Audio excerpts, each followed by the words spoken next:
नाव सांगा. माझं नाव वर्षा संजय पवार आहे. विरारवरला राहते मी. काय साक्षी तुमची? साक्ष अशी आहे की 5 वर्ष डायबिटीजच्या दृष्ट्यात मला एवढं पकडलेलं की मी काहीच खात नव्हती. खूप पथ्य पाळलं, खूप परेशान होती. काही खायला झालं तरी का नाही, फक्त भाकरी आणि भाजी ह्याच्यावरच मी होती.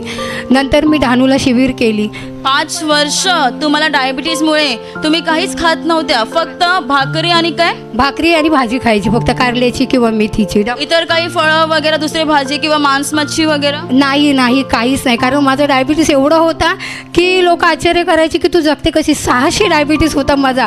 600च्या खाली माझा कधीच डायबिटीस आला नाही आहे. म्हणून मला डॉक्टर बोलायचा तुझ्या किडन्या खराब होतील, तू काहीतरी कर. मी बोलली नाही, मी प्रार्थनेला जाईन, तिकडं माझं बरं होईल.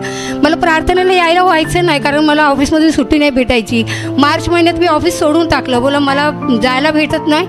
शनिवारची प्रार्थनेला पण मला यायला भेटायचं नाही, म्हणून मी ते पण ऑफिस सोडलं.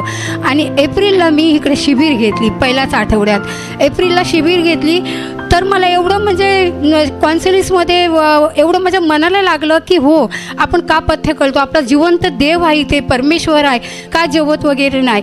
त्या क्षणाला म्हणजे तुम्ही शिबिरात आले तेव्हा पण तुम्ही इथलं जेवण वगैरे जेवत होते की जेवत नव्हते? नाही, मी शिबिर एक घेतली तेव्हा जेवण आहे, घरून चपाती ठेपले असं आणायची. डॉक्टरने सांगितल्याप्रमाणे ते तुम्ही घरातूनच भाकरी वगैरे हे सर्व साधं जेवण तुम्ही आणले होते. काहीच गोड पदार्थ वगैरे फळं? नाही, फळ तर माहितीच नाही, गोड माहिती नाही आहे. फक्त मी भाकरी आणि भाज्यांवरच राहायची. दोन्ही वेळेला तशी. फळ काय ते तुम्हाला माहीतच नव्हतं 5 वर्षात? नाही, फळ काय माहितीच नव्हतं. ते एप्रिल महिन्यात मला कलिंगड देण्यात आलं, लास्टच्या दिवशी, शिबिराच्या दिवशी.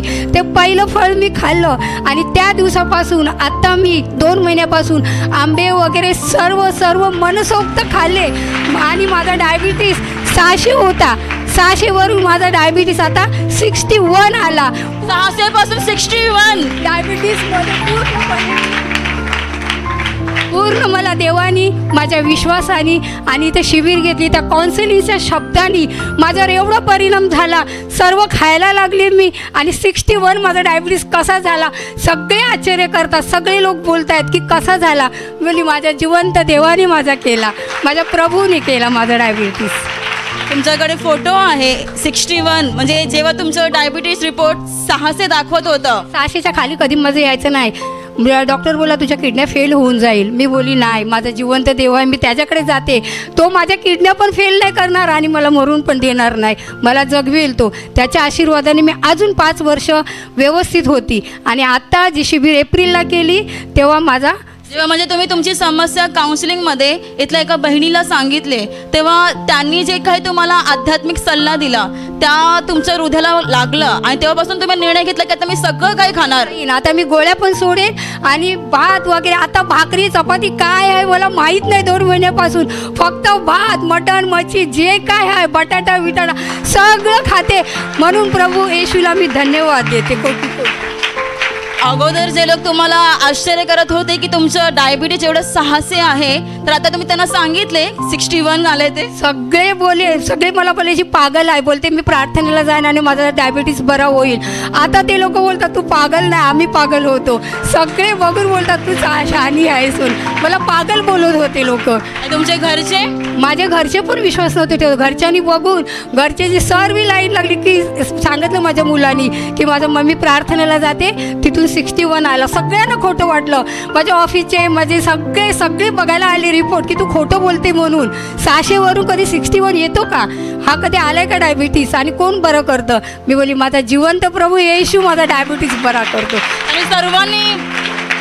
त्यांनी सर्वांनी तुमच्या घरी येऊन बघितला 61 रिपोर्ट आला. सर्वांनी जसा रिपोर्ट आला ना त्यांना खोटं वाटतंय. बोलता आम्ही येऊन बघतो, आम्हाला दाखव. बोली या बघा माझ्या जिवंत देवाने माझ्याशी काय चमत्कार केला आहे तो. सगळ्यांनी बघून सगळे खुश झाले. बोली तू शहाणी आहेस, तू पागल नाही आहेस. देवाने या बहिणीवर महान अशी कृपा केलेली आहे. 5 वर्षाचे डायबिटीस पूर्णपणे काढून टाकलं. यांना निरोगी असं शरीर दिलेलं आहे. सर्वांनी मोठ्या टाळ्या वाजून प्रभू येशूला धन्यवाद द्या. ये बहन बता रही है कि गए 5 साल से इनको डायबिटीज की बीमारी थी, जिस वजह से वो बहुत खाने पीने में परहेज करती थी. यहाँ तक बता रही है कि 5 सालों में फल क्या होता है वो उनको मालूम ही नहीं था. दोनों भी समय पर वो कुछ भाकरी ऐसा ही वो कुछ खाना खाती थी, उसके अलावा वो कुछ भी खाती नहीं थी. मांस मच्छी ये सब कुछ बिल्कुल भी नहीं खाती थी. उन्होंने जब भी पहला निवासी शिविर किया था, उस निवासी शिविर में वो घर से ही अपना टिफिन लेकर आई थी 3 दिन के लिए, क्योंकि उनको मालूम था कि मैं यहाँ पे शिविर में यहाँ का खाना नहीं खा पाऊंगी। डॉक्टर के सलाह अनुसार वो परहेज कर रही थी। लेकिन जब उन्होंने दोबारा निवासी शिविर में भाग लिया, उस निवासी शिविर में जब वो काउंसलिंग में अपनी समस्या उन्होंने यहाँ की एक बहन को बता दी, उस बहन ने इनको कुछ आध्यात्मिक सलाह दी, उनको मार्गदर्शन किया। और ये बहन बता रही कि जब वो बहन इनसे बातें कर रही थी, तभी उसके शब्द इनके दिल को छू गया, इनके मन को लगा, और तभी से उन्होंने निर्णय लिया कि अब मैं सब कुछ खाऊंगी।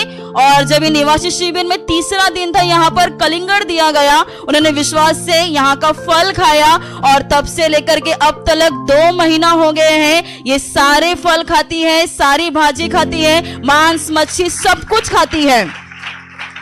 पहले जो इनका डायबिटीज का रिपोर्ट 600 था, और लोगों को तब भी विश्वास नहीं होता था कि इतना कभी किसी का डायबिटीज बढ़ सकता है क्या।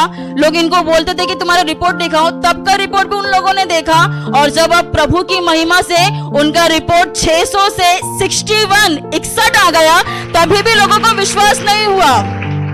इनके खुद के बेटे ने इनको बताया कि सचमुच तुम्हारा परमेश्वर जिंदा है। इनके बेटे ने उनके लोगों को, दोस्तों को जाकर के बताया, उनको विश्वास नहीं हुआ। वो लोग सब इनके घर पर आकर के रिपोर्ट देखने लगे कि प्रभु ने सचमुच तुम्हारे जीवन में महान काम किए हैं। 600 से 61 डायबिटीज हो गया। इनका डायबिटीज पूरी तरह से नॉर्मल है, ये सब कुछ खाती है, प्रभु ने इनको चंगाई दी है। इसलिए तालियां बजाकर प्रभु यीशु को धन्यवाद दीजिए।